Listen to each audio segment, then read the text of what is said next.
The only other thing I would say about that, it's both a good time but it's also a tough time, is on the tough side, not only do you have to plan to work for a long time, but I think every time you raise money, you need to make that money last a long time. It's remarkable to me how many companies didn't raise venture capital many years ago that are successful, or how many raised venture capital only after they achieved multi-millions of dollars of revenue.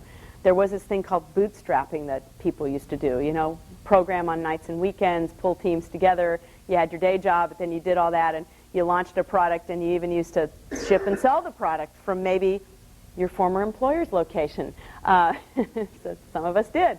And that fell by the wayside when capital became very, very cheap. When you could go out and sell very little of your company and get the kind of capital to be able to support your entrepreneurial endeavors for a year or two, hey, it was a great idea. I would have done that too if I could have at the time. Unfortunately, I couldn't when I went out to start my company. And so we did have to actually make our money the old-fashioned way and earn it. And I think that's a really great thing to do, because I think you can maintain a lot of control. I think you can do, the ultimate reason why you do that is a really simple one. At the end of the day, the best assurance that you're going to create shareholder value is to create profit. If you can create profit, shareholder value will usually follow. Now, there's a lot of people who made a lot of money in the past market by picking a trend early and betting on something, and you know, to a certain extent, the greater fool theory, that there was always someone who was willing to pay more money for that company.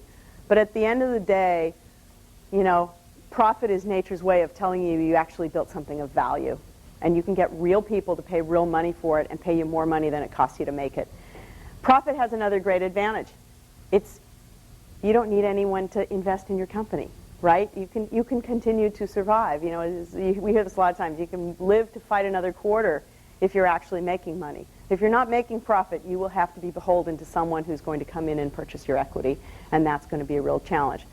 Now, does that mean you should never have venture capitalists? Well, boy, that would be really dumb if I stood up here and said that.